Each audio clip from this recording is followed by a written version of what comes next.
attaque. Bonjour à toutes, bonjour à tous. Je me présente, Eric Ostanlou de la Chambre d'agriculture des Pyrénées-Orientales. Et je vais animer cette table ronde sur les prévisions de récolte abricots européennes. D'abord, on va présenter les différents intervenants, en commençant au bout de la table à ma gauche par Estelle Alarcon de la coopérative La Melba en Roussillon.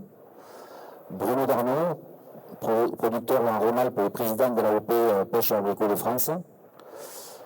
Et de l'autre côté, côté Espagne, Manil Simon, directeur d'Afrecat, l'association des producteurs de fruits de Catalogne, et Santiago Vázquez, d'une coopérative de la région de Murcia, qui représente la Fédération des coopératives espagnoles. Et normalement, si la technologie fonctionne, on a en visioconférence Thomas Bosi, du Centre Service Ortofruticolo de Ferrare, dans le nord de l'Italie, en Émilie-Romagne. Voilà Thomas, bonjour. Donc nous allons démarrer ces prévisions de récolte par un petit point sur la campagne 2022 avec la première carte, le premier graphique. Dans cette campagne 2022 qui avait été marquée par quelques accidents climatiques, notamment en Espagne. D'ailleurs, on va commencer ce petit tour d'Europe 2022 par l'Espagne. L'année dernière, on va commencer par Manel peut-être, puisque c'est la région qui a été le plus touchée. Vous avez eu en abricot une récolte assez faible dans le nord de l'Espagne. Est-ce que tu peux expliquer comment s'est déroulée cette campagne 2022 ? Bonjour à tous, merci Eric pour l'invitation. Comme vous le savez bien, l'année passée c'était une année catastrophique pour la Catalogne et l'Aragon spécialement, en ce qui respecte à le froid. On a eu des très fortes gelées dans le printemps et on a perdu à peu près le 75-80% de notre production de fruits à noyaux. Ça implique l'abricot, mais aussi la pêche et la nectarine. Alors, comme résumé, c'était une campagne très courte parce qu'on n'avait pas de volume. C'est ça. Merci. Santiago, pour compléter, dans la région de Murcia, la campagne a été plus favorable.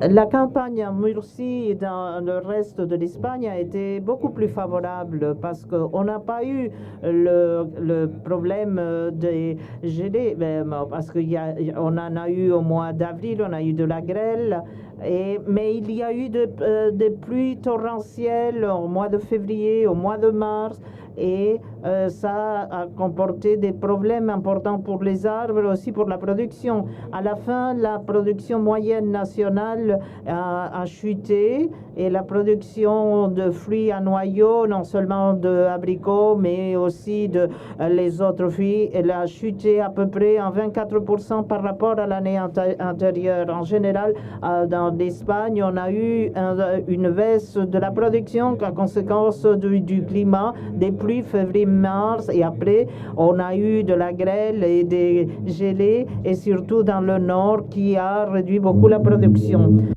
Ce marché abricot espagnol, comment il s'est passé? Le marché a très bien, disons, plutôt bien fonctionné parce que le fait qu'il y ait moins de volume a fait qu'il y a eu plus de demandes. On a eu de meilleurs prix que dans les autres années parce que ce volume très réduit a fait qu'on a pu se rémunérer très bien. Ça a été une campagne très bonne, mais il y a eu une augmentation de coûts et dont la marge commerciale a été réduite. Et ceci a comporté entre 30 et 40% de l'augmentation des prix. Mais si on a une augmentation de prix, ça fonctionne. Mais il y a eu des zones qui avaient perdu de la production. Il y a eu des entreprises qui avaient simplement 5%, 10% de leur production. Donc même si le coût, si tout avait augmenté, ils n'ont pas pu récupérer. Continuons. L'année dernière en Italie, par contre, l'Italie a été épargnée de tout problème climatique, ce qui n'avait pas été le cas en 2021 notamment. Donc Thomas, une récolte abondante d'abricots l'année dernière en Italie, c'est bien ça? Ok, la raccolta l'anno scorso. Les récoltes l'an dernier ont été régulières. Pendant la saison précédente, il y a eu beaucoup de sécheresse des températures très élevées en été. Et ça a eu une répercussion sur le développement de la production. En ce qui concerne le marché en Italie, la vente a été positive.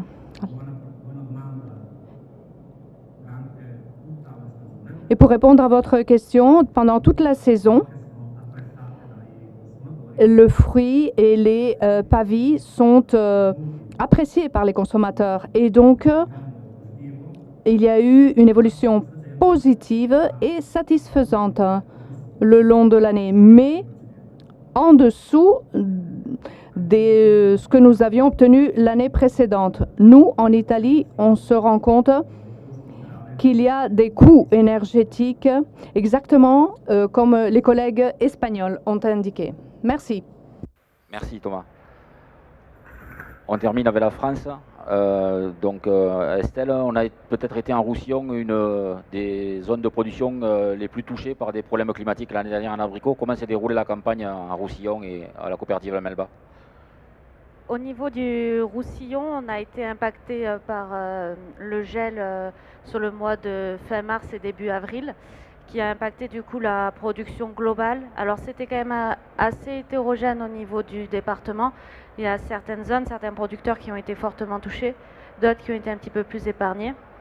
Et après on a aussi vécu plusieurs épisodes de forte chaleur en plein été qui ont un petit peu affecté la qualité de l'abricot au moment des récoltes. Les autres bassins de production, Bruno, ça s'est mieux passé en termes de volume notamment? Oui, alors on va résumer sur 2022, on va résumer ça avec des conditions climatiques quand même assez exceptionnelles parce que on se rappelle qu'on a eu une météo très favorable, d'abord au niveau de la consommation, mais au niveau de la production, puisqu'on a retrouvé presque une année normale après 4 années qui étaient très compliquées avec l'abricot français, puisque je rappelle qu'on avait eu 2 années de gel très fort, des années de grêle, et on a enfin retrouvé un potentiel, et on a surtout retrouvé un équilibre économique, puisque le consommateur était présent, les distributeurs étaient présents avec nous, et on peut dire qu'on a plutôt passé enfin une campagne normale au niveau de l'abricot, et notamment en termes de volume et en termes de consommation. Donc ça c'est plutôt un point intéressant. Par contre, en termes de volume global, on ne retrouve pas ce qu'on avait dans les années françaises, dans les années 2009-2010, où on était monté à des potentiels à 150, 160 000 tonnes. Et on se rappelle qu'aujourd'hui, les 4 années qu'on a subies, qui ont été assez fortes, font qu'on a eu des plantations assez réduites. Et aujourd'hui, le potentiel, il est plutôt autour des 120, 130, plutôt que des 150, 160 000 tonnes qu'on pouvait avoir dans les années 2010. Mais on a plutôt un bon espoir. Après cette année positive, je pense qu'on va pouvoir relancer une filière française qui en a bien besoin en abricot. Ok, donc on va passer aux prévisions pays par pays. On va commencer par l'Espagne avec un rapide retour sur 2022. Donc comme on l'a dit, le nord particulièrement déficitaire avec l'Aragon et la Catalogne qui ont perdu plus de 70% des volumes. Et une campagne un peu plus classique dans la zone de Murcia, même si le plein n'était pas fait. Et une campagne vraiment très très déficitaire l'année dernière en abricot en Espagne. Cette année, pas de problème climatique important, en tout cas pas de vague de gel comme l'année dernière. Et on voit dans les 2 régions de production du nord de l'Espagne, que sont l'Aragon et on verra tout à l'heure en Catalogne, qu'on revient sur des niveaux de production normaux, puisque vous voyez bien qu'on est largement au-dessus de la campagne 2021, avec un potentiel de 25 000 tonnes de production en Aragon.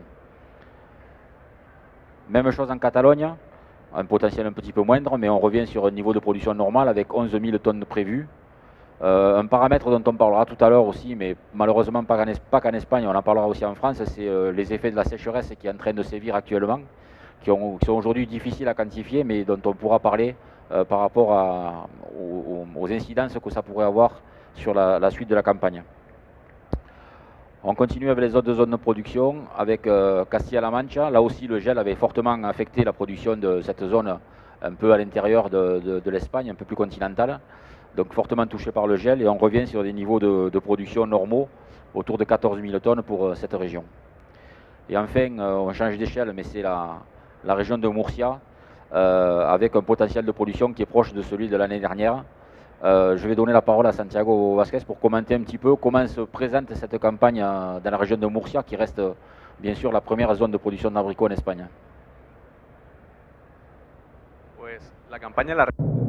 La campagne en Murcie, je dirais qu'actuellement, il nous manque de la certitude par rapport au marché, mais on prévoit que ça va être positif. Les volumes en Murcie au niveau généraux se sont polarisés. Les zones plus précoces ont eu des problèmes de nouaison.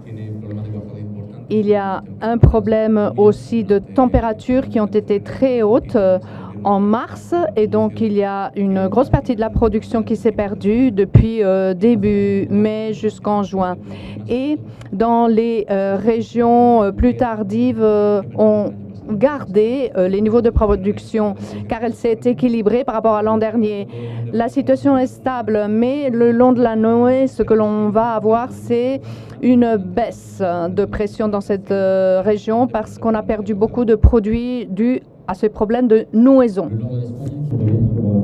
De production normale, comment se présente cette campagne en Catalogne? En principe, on espère une production normale. On va récupérer le potentiel qu'on a à la Catalogne, que c'est justement ça, 11 millions de kilos, concentré 10 millions dans la province de Lérida. Comme j'ai parlé avant, l'année passée, c'était exceptionnel pour la perte de produits de production liée au froid. On récupère le potentiel avec l'incertitude, l'incertesse de l'eau. C'est clair, le canal d'Urgell qui est annoncé la fermeture, c'est bien dit, la clôture. C'était hier qu'on a fermé ce canal, mais dans cette zone de Lérida, ça ne représente que maximum 9% de tout l'abricot de la Catalogne. Ok, en ce moment-là. On reviendra sur le sujet de la sécheresse et on élargira aussi sur la pêche nectarine en fin de présentation pour faire un petit point. J'ai oublié de vous dire que vous pourrez récupérer à la fin de l'intervention le document des prévisions de récolte avec l'ensemble des chiffres. Donc ne vous cassez pas trop la tête à noter les chiffres, vous retrouverez tout sur le document papier à la fin de l'intervention. On fait un bilan de cette production espagnole qui avait été fortement affectée l'année dernière sur les graphiques avec l'année dernière une production espagnole qui était autour de 65 000 tonnes. On revient à près de 100 000 tonnes prévues cette année et encore loin du potentiel espagnol qui pourrait être plutôt se situer entre 120, 130 voire 150 000 tonnes dans les très bonnes années. Mais là aussi, comme on l'a dit en France, il y a eu pas mal de campagnes difficiles avec du gel en 2021, en 2020. Et donc on a un potentiel de production espagnol moyen avec un déficit de Murcia, avec un retour à la normale en Catalogne et en Aragon, donc autour de 100 000 tonnes prévues. Et la répartition par région, donc vous le voyez avec la région de Murcia qui reste importante, Castilla-La Mancha juste à proximité. Et puis dans le nord de l'Espagne, les deux régions, Aragon-Catalogne, qui ont développé l'abricot ces dernières années avec des variétés modernes. On va passer à la Grèce, pardon. Donc à la Grèce, on n'a pas d'intervenant présent aujourd'hui, on a les retours des prévisions de récolte qu'ils ont présentées. Donc une année 2022, l'année dernière, qui avait été sur une année moyenne, avec quelques petits dégâts de gel, mais limités, à un potentiel de production qui tourne autour de 75 000 tonnes. Et cette année, exactement la même chose, pas vraiment de problèmes climatiques importants, aussi bien dans le sud, dans la zone du Péloponnèse, que dans le nord, en Macédoine. Donc quelques gelées très ponctuelles, notamment sur des variétés à floraison précoce, mais sur les variétés de saison et tardive, on a un potentiel de production qui est à peu près normal. Donc cette année, une prévision de récolte qui est à 1000 tonnes près, la même que l'année dernière. On a 76 000 tonnes prévues cette année, contre 75 000 l'année dernière. Et vous voyez 80 000 tonnes de moyenne sur les 5 dernières années. Donc une production grecque à peu près normale. Ce que nous signalait notre intervenant habituel grec, des problèmes de main-d'œuvre qui se posent de plus en plus dans ce pays, avec des difficultés pour trouver de la main-d'œuvre à la fois pour les travaux dans les vergers et aussi bien pour la récolte, et qui remettent en cause un petit peu des productions. Mais pas de problème climatique sévère, en tout cas en Macédoine et en Grèce en général. L'Italie, Donc on l'a vu l'année dernière, un potentiel de production important en Italie, avec les deux bassins de production les plus importants qui sont l'Émilie-Romagne et le sud de l'Italie, avec une production italienne qui a dépassé les 250 000 tonnes. On va passer la parole à Thomas pour nous dire un petit peu comment se présente cette campagne en Italie cette année, suite à cette campagne pléthorique l'année dernière, en espérant que la connexion soit meilleure. Cette année, nous avons une offre à la baisse par rapport à l'an dernier. Nous avons une baisse aussi des surfaces.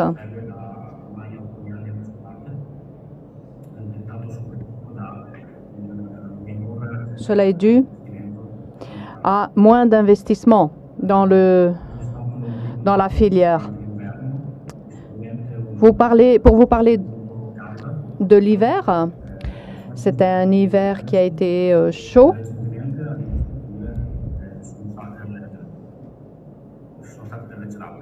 Et puis dernièrement, nous avons eu du gel qui ont eu un impact différent. 203 000 tonnes, c'est ce que nous avons normalement comme production et nous avons donc une baisse. Et des différences aussi en fonction des bassins de production. On va continuer avec les graphiques en essayant de compenser un petit peu ce qu'on a du mal à comprendre et à entendre de la part de l'intervenant italien malheureusement. Donc comme on l'a dit, l'année dernière, une année pléthorique en production, dans les différentes zones de production. Alors l'Émilie-Romagne tout d'abord, où on avait une production qui est montée à 86 000 tonnes. Les prévisions cette année sont un petit peu plus à la baisse, avec du gel qui a touché notamment les vergers qui sont en plaine, alors que les vergers dans les collines sur les coteaux ont été moins impactés. Donc un retour à une production autour de 50 000 tonnes prévue en Émilie-Romagne. Et pour le sud, qui est la plus grosse zone de production, là aussi, quelques petits déficits, un problème sans doute aussi d'alternance et de sécheresse qui explique que les vergers cette année seront un petit peu moins chargés. Et un potentiel de production qui était l'année dernière de 165 000 tonnes et qui va descendre autour de 135 000 tonnes. Donc au bilan italien global, donc après une campagne 2022, comme on l'a dit, assez pléthorique, on revient sur une campagne 2023 un peu plus basse, autour de 203 000 tonnes, comme l'a dit Thomas. Donc 26% de moins que l'année dernière et 13% de moins que la moyenne des 5 dernières années. Donc un retour un petit peu à la normale en Italie. On était à 275 000 tonnes l'année dernière, donc on revient à 200 000 tonnes cette année. Et on est bien au-dessus des années 2020-2021, où on était autour de 160 000 tonnes, suite au gel bien sûr. Donc Thomas, comment voit le déroulement de cette campagne les metteurs en marché italiens? Comment vous envisagez cette mise en marché cette année en Italie?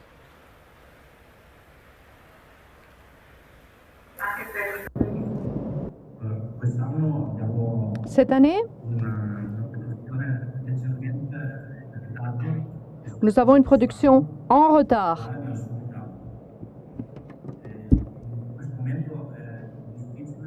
C'est difficile à l'heure actuelle faire des prévisions. Si on tient compte du marché et de la saison. Nous avons suffisamment de produits pour couvrir, disons, le calendrier. Je parle du mois de mai jusqu'au mois d'août. Nous avons suffisamment de production pour couvrir le calendrier de mai à août. Et quelle est l'évolution du verger au niveau de l'évolution des surfaces? Est-ce qu'il y a une stabilité ou une augmentation ou une baisse des surfaces en Italie?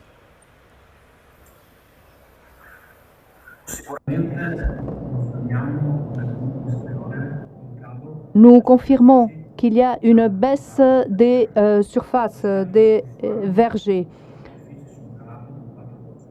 Il y a eu des problèmes l'an dernier.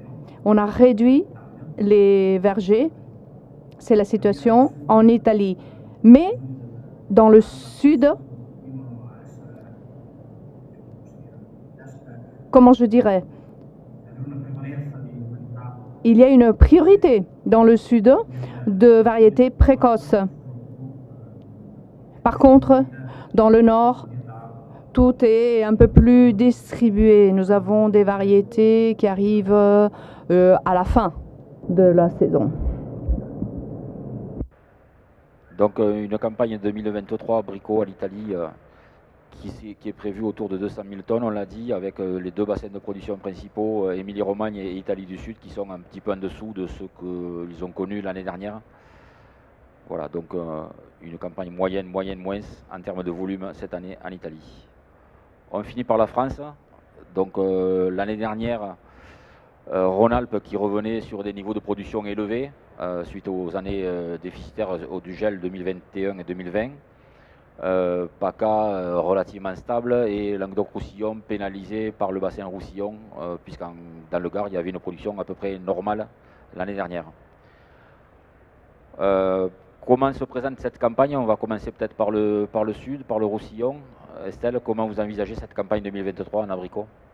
Alors, au niveau de la campagne 2023, on a eu quand même un hiver assez clément. On a eu suffisamment d'heures de froid pour amener une bonne mise à fruit au niveau des vergers. Sur cette période, on se rend compte quand même qu'on a quelques effets de la chaleur de l'été dernier, où sur certains fruits, on a pas mal de fruits doubles qui sont liés aux excès de chaleur de l'année passée. Après, au niveau des prévisions de récolte, pour le moment, on a une charge qui est plutôt bonne, donc c'est assez encourageant. Après, au niveau des PO même, on a la problématique de l'eau.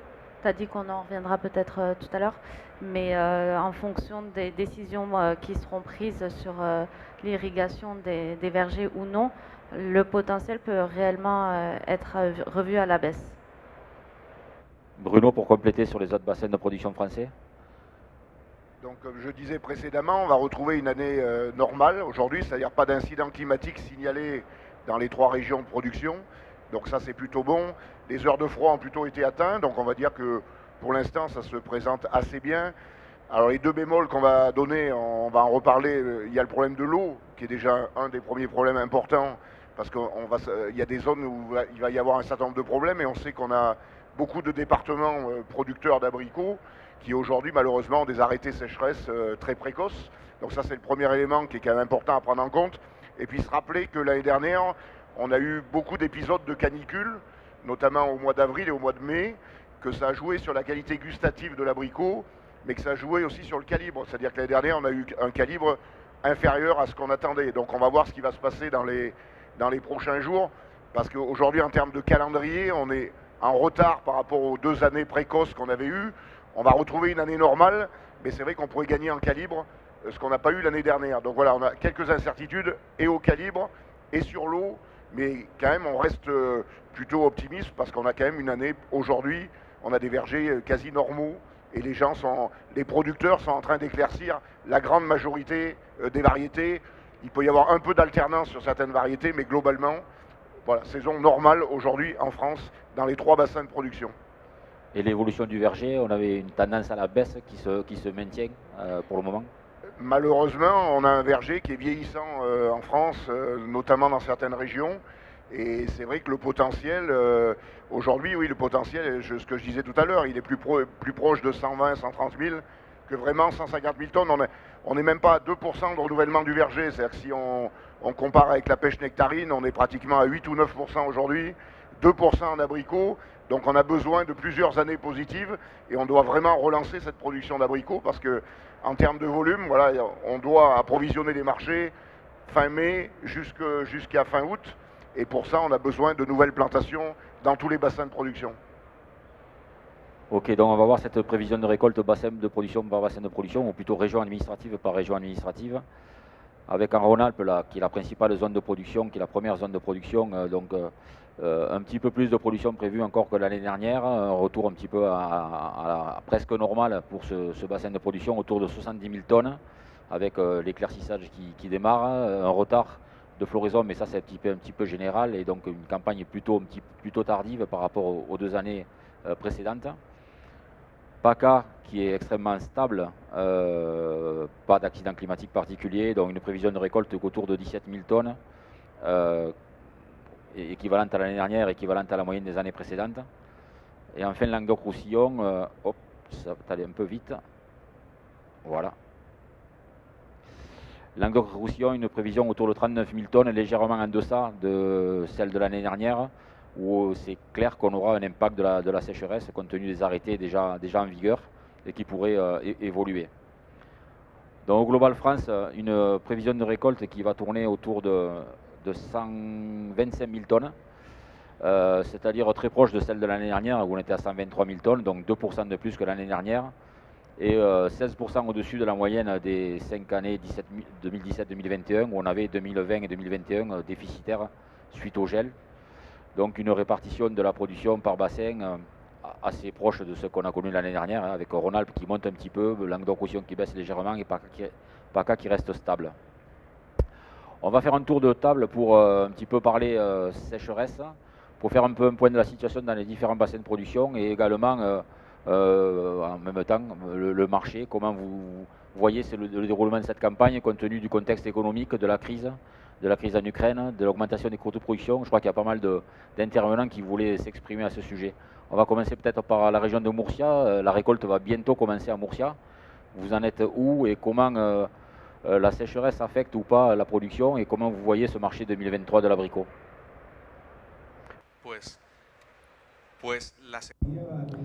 La sécheresse est un facteur très important.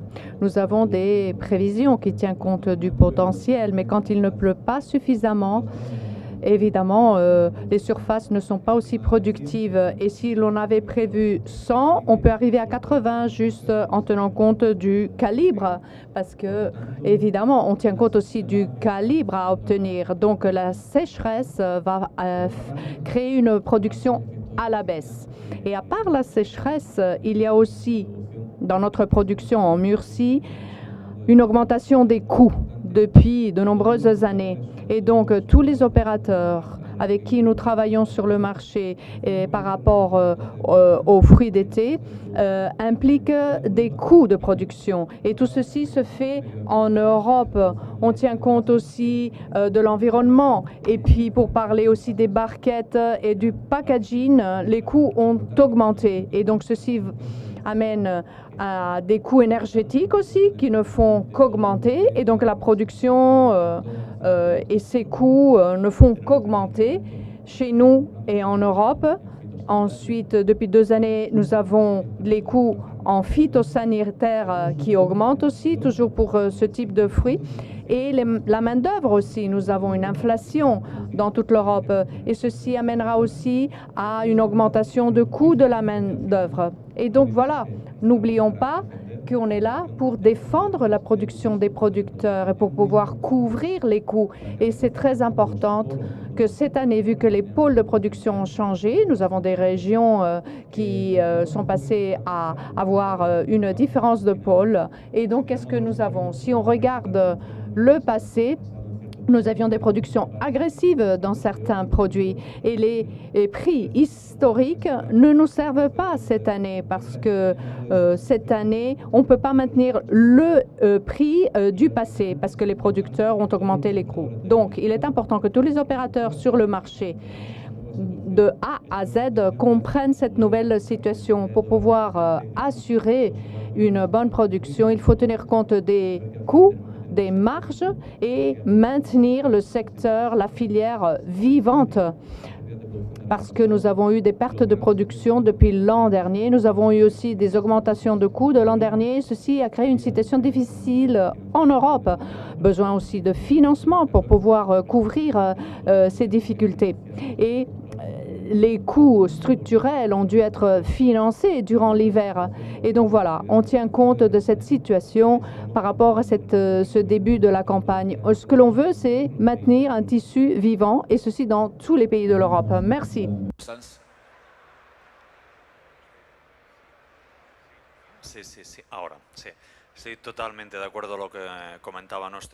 Tout à fait d'accord par rapport à ce qu'a dit mon collègue. Je continue donc de parler en espagnol. Nous avons des augmentations de coûts en Espagne très importantes à la main-d'œuvre.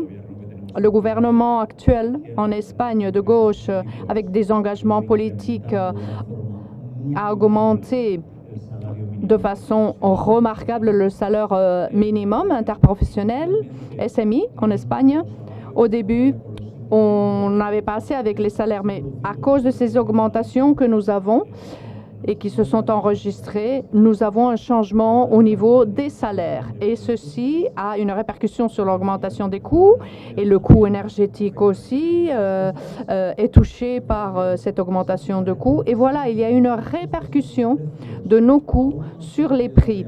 Mais cette répercussion ne s'est pas enregistrée encore dans tout son potentiel. Cela veut dire qu'il y aura négativement une répercussion sur l'inflation. Pourquoi nous devons répercuter ces coûts sur la production et sur le prix de vente? Nous devons les répercuter, ces augmentations, parce que si on ne les répercute pas, on est mort. Et on va réduire encore plus cette petite marge que nous obtenons dans la production agraire. De l'autre côté, qu'est-ce que nous avons aussi? Nous avons le problème de la sécheresse. C'est un très grave problème. Et surtout en Catalogne, nous avons, comme on l'a dit, le canal d'Urgell qui s'est clôturé justement hier. Et nous ne savons pas par rapport à cette production. Un 50%, c'est en doute par rapport aux pommes et poires. Nous avons un doute par rapport à 50% de la production de pommes et de poires en Catalogne. Et ceci veut dire, cela représente 65-70% des poires et des pommes en Espagne. Donc imaginez-vous quelle est la répercussion, quelles sont les conséquences à ce niveau-là. Donc, nous faisons face à cette campagne qui arrive avec plein d'incertitudes. L'augmentation des prix, nous avons aussi la réglementation, comme a dit mon collègue, par rapport à l'emballage, au packaging. Le gouvernement de l'Espagne a été à l'avant-garde. C'est un pionnier en Europe avec la restriction par rapport aux emballages. Et nous allons voir qu'est-ce qui va arriver, parce que nous sommes tout à fait d'accord d'éliminer le plastique. Et nous misons, comme nous le faisions déjà, nous misons sur des packagings recyclables, des cartons biodégradables, etc. Mais faire une restriction par rapport aux fruits et aux légumes jusqu'à 1 kilo, 1,5 kg, dire que ça doit être en vrac, ça, évidemment, ça va limiter notre capacité de notre secteur de se différencier. Où est cette politique de différenciation de l'Union européenne en renforçant les AOP ou les indications géographiques protégées? Où sont ces investissements dans notre filière par rapport aux marques? Nous ne devons pas parler simplement de AOP, de DGP, mais la différenciation par rapport aux marques aussi. Si l'on ne peut pas conditionner tes propres produits, on reste dans l'indifférenciation. Et donc, on a énormément d'incertitudes, de doutes, beaucoup de bureaucratie et une augmentation de coûts. Une campagne qui va nous donner moins de production en Espagne, absolument. Bruno, la perception de l'AOP par rapport à ce problème d'augmentation des coûts de production, contraintes administratives et commerciales? Alors, même contexte que nos collègues italiens ou espagnols. On a la hausse des coûts, on a strictement la même, c'est-à-dire énergie notamment, emballage, ça a été signalé, main-d'œuvre également, puisqu'on a des augmentations de SMIC à peu près, on en a encore une au mois de mai, donc on en a une à peu près tous les 3 ou 4 mois. Donc cette hausse de coûts, elle est très clairement là, et on est dans un contexte inflationniste. Donc ça, c'est un premier problème. Donc on doit affirmer notre position déjà pour avoir ces prix de revient et monter ce prix, qui est quand même important. De l'autre côté, on a un juge de paix qui s'appelle le consommateur. Et donc, moi j'insiste sur le fait que, certes, il y a une inflation dans le rayon des fruits et légumes, mais il y a aussi une inflation dans beaucoup d'autres rayons. Donc, il faut quand même relativiser. Moi, je voudrais juste rappeler que nos produits sont vendus en grande distribution. Alors, même si on ne rentre pas dans l'abricot, si je prends les 2 dernières années, en rayon, on était autour de 4 €. Donc, même si on y met une petite inflation, on n'est pas sur des objectifs inatteignables. Et surtout, il faut arrêter de faire peur aux consommateurs sur le rayon des fruits et légumes. 1, il y aura des fruits et légumes. 2, il y aura des fruits et légumes abordables. Maintenant, il y a toute la discussion à avoir avec la grande distribution. Hier, on avait une convention avec les 15 ans de l'AOP, avec l'ensemble des distributeurs. Tout le monde est conscient de cet aspect-là. Maintenant, il va falloir trouver le juste milieu pour que tous les échelons de la filière s'y retrouvent. Donc ça, c'est un enjeu majeur. Mais encore une fois, l'année dernière, on était aussi inquiets. Je rappelle qu'on était déjà dans un contexte inflationniste. Et malgré tout, on a réussi à trouver ce point d'équilibre. Donc il n'y a pas de raison qu'on ne le retrouve pas cette année, mais il faut qu'on insiste que l'inflation, ce n'est pas uniquement à la consommation, c'est bien sûr à la production également. Donc ça, il faut vraiment que ce message passe. Après, sur les plastiques, je reviens sur les emballages. Là, tout ce qu'on demande, on parle du gouvernement espagnol, on a eu le même problème avec le gouvernement français. Ce qu'on souhaite vraiment, c'est une législation européenne. Parce que le pire, c'est que chaque pays aujourd'hui s'emballe sur moi je vais enlever ça, etc. Donc nous, on joue là-dessus. Il est évident que l'emballage, on le rappelle, c'est un élément majeur pour nous, et notamment pour nos fruits d'été.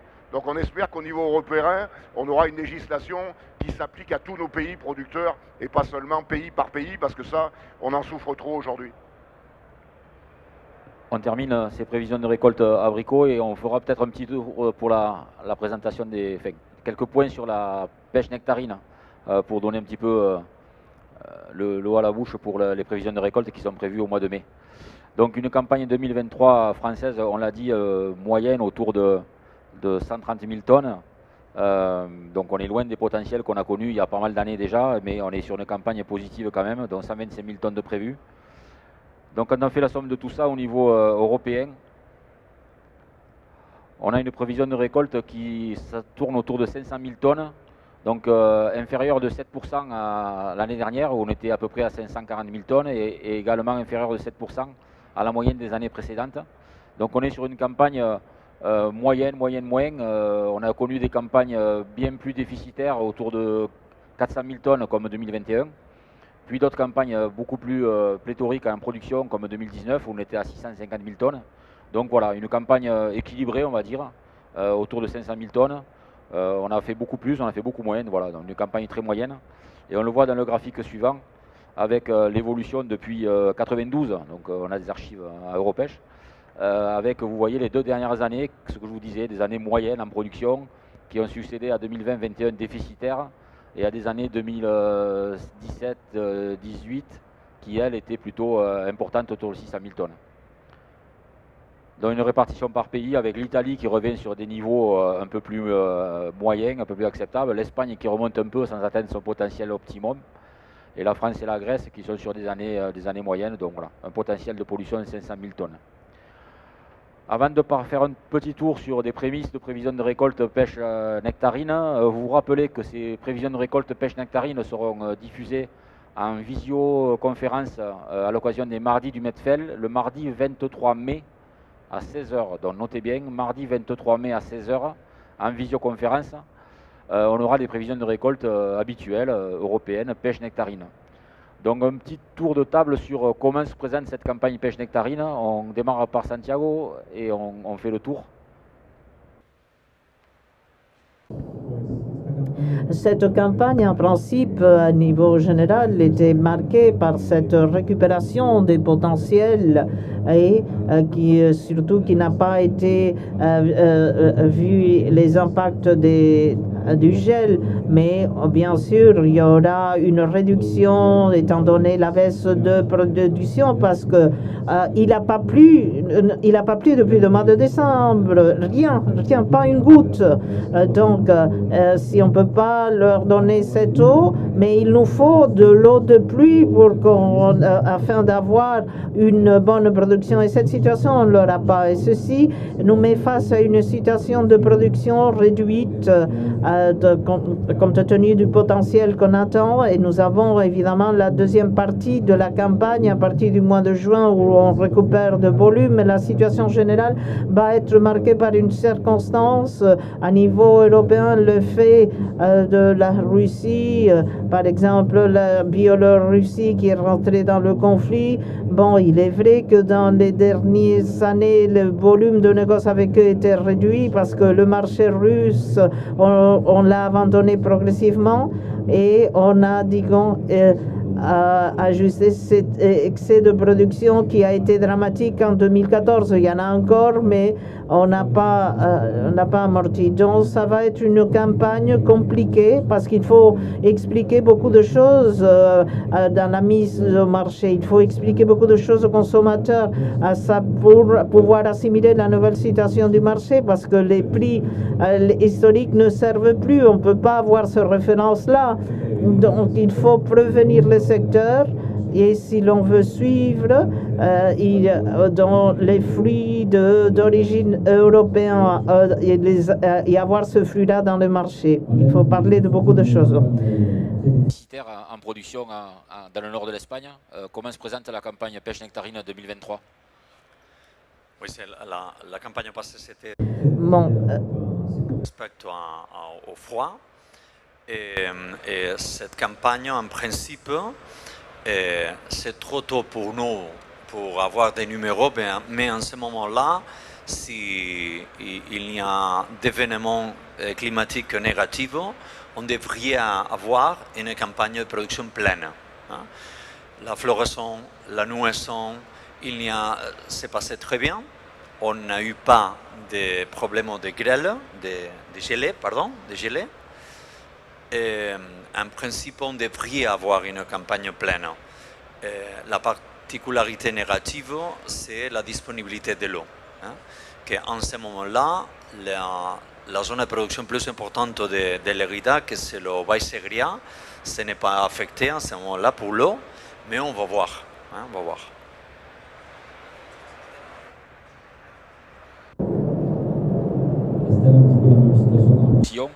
Pas de problème climatique, mais une inquiétude, c'est l'eau.